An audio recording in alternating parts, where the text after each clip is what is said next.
Oui, parce que en fait, c'est toujours le même problème, c'est que c'est toujours les mêmes techniques de ces partis-là, c'est que voilà, il faut.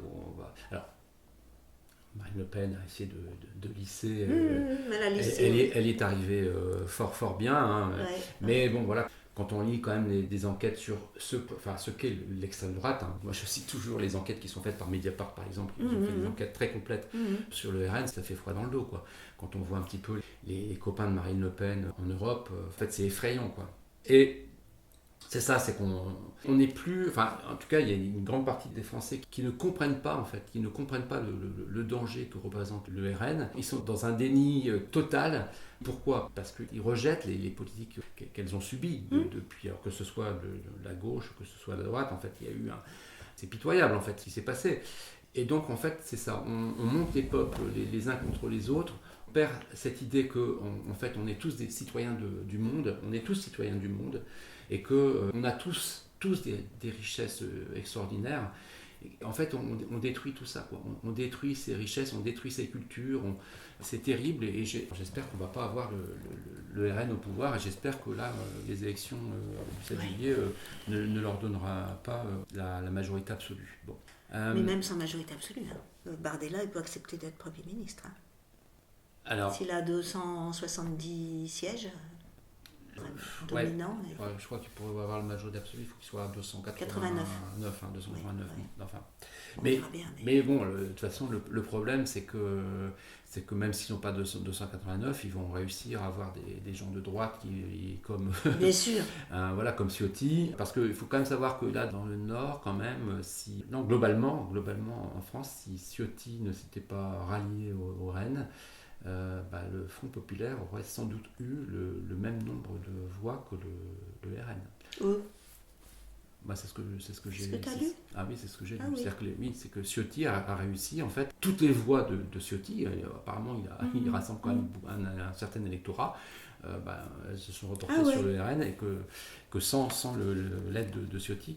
Mais on se dit que quand on voit les annonces d'Édouard Philippe ou de Bruno Le Maire, qui donnent comme consigne de vote ni, ni le RN, ni LFI, enfin comme si, encore une fois, comme si le Front Populaire c'était c'est même pas LFI le problème, c'est Mélenchon. Bah Comme, oui, si, mais... comme si le Front Populaire c'était Mais pourquoi c'est lui qu'on monte tout le temps? c'était Pourquoi c'est Mélenchon. lui qui a été interviewé sur la 2 pour le Mais Front en Populaire? fait, c'est une aberration. Mélenchon, il a commis des. Enfin, voilà, malheureusement, il a commis des erreurs. Et voilà, bon, bref. On va terminer donc cet entretien parce que si on s'embarque sur le volet politique, ça va être terrible.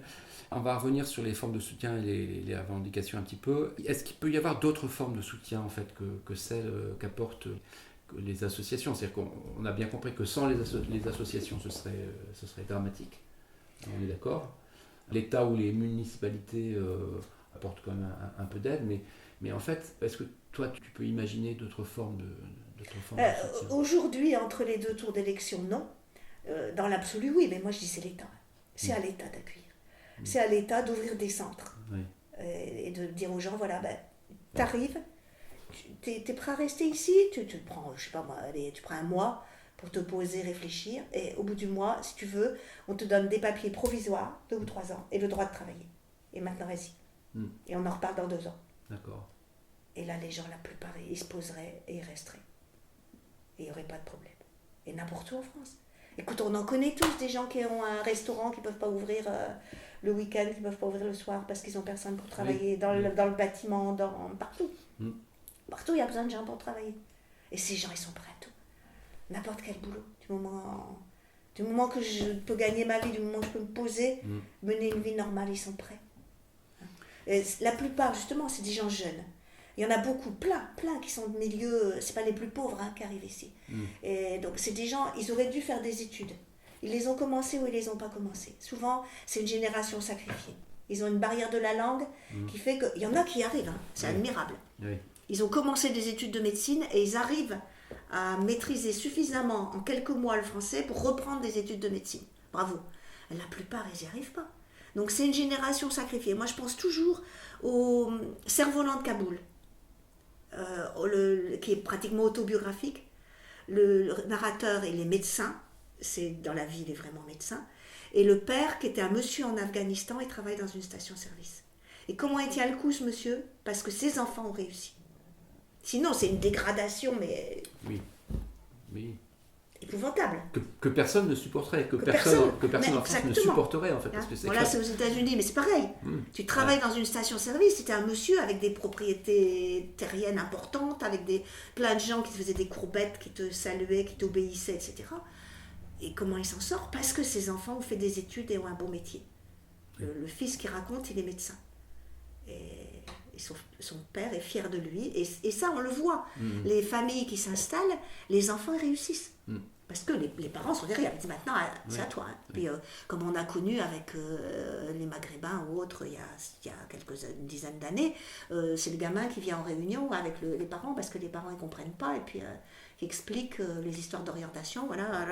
Alors, il te l'explique en arabe. Et puis, toi, tu te dis, voilà, c'est comme ça, il va falloir faire tel papier. Puis, il peut faire tel programme, tel cursus. Et puis, bon.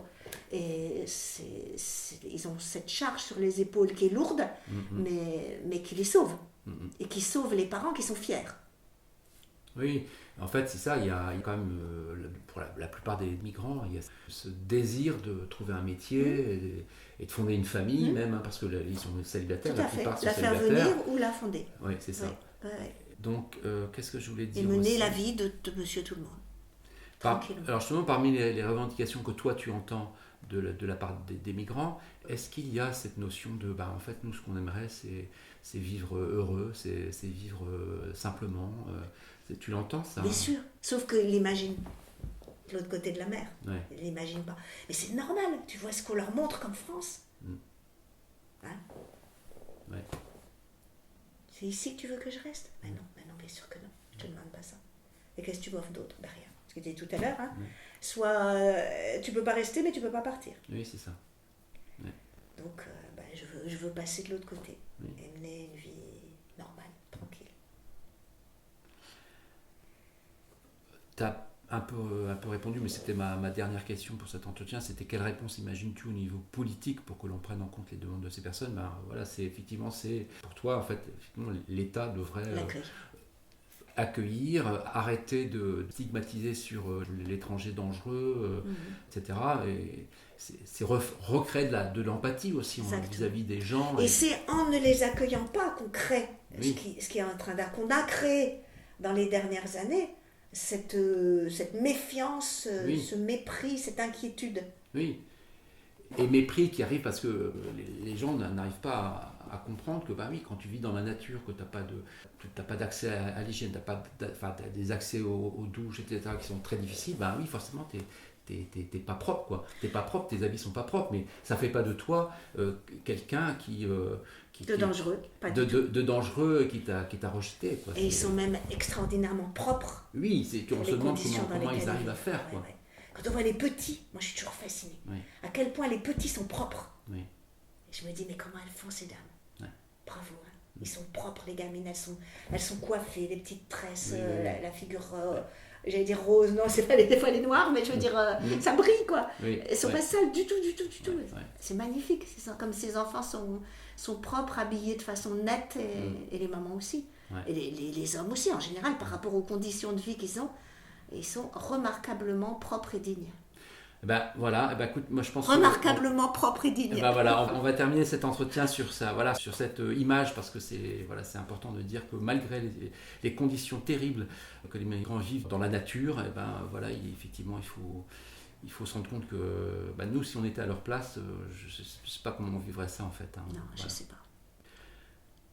Non, mais moi je partirais plus, je suis trop vieille. Mais je ferais partir mes filles et mes petits-enfants. Je vendrais ma maison comme les Afghanes. Oui. Pour faire partir ma descendance. Je partirai plus, je vais me mettre en route à 73 ans sur les chemins. J'ai entendu, il y a un super podcast, alors malheureusement j'ai plus en tête, mais c'est un super podcast qui est fait par une Afghane qui a réussi à quitter son pays, crois que c'est sur France Inter, et une des sœurs est restée en Afghanistan, et justement c'est un échange entre ces deux sœurs, c'est super. C'est super parce que là, c'est pareil, l'Afghanistan, il y aurait beaucoup de choses à dire. Oh, oui. En tout cas, bon, on va quand même devoir arrêter là, même s'il y a encore beaucoup de choses à dire. Je te remercie beaucoup, Non, Claire, mais c'est normal. Je fais volontiers. Et je trouve, mais vraiment, je te disais tout à l'heure, c'est super important. Il faut raconter, il faut parler, il faut que les gens viennent voir. Oui. Tu vois, quand ils viennent participer. Après, après une séance de cinéma, quand les gens critiquent, etc., mais venez voir. Venez voir, tout à l'heure, je vous donne mon numéro de téléphone, venez voir. Oui. T'en as jamais qui viennent. Bah oui, c'est difficile de s'impliquer. De toute Non, façon, mais une fois. l'implication, c'est difficile. On prend rendez-vous, vous venez, vous rendrez compte. Venez sur le terrain avec nous pour voir de ce dont vous parlez. Oui. Et ils viennent pas. Ils viennent pas. Non. Ils viennent pas chercher mon numéro, et les rares qui prennent le numéro. On préfère s'en tenir un discours élaboré par le Rassemblement national. Ouais. Merci beaucoup, Claire. Et puis, je sais que tu vas partir un petit peu en vacances. Voilà. Bonnes vacances. Samedi, puis la semaine d'après, on a nos petites.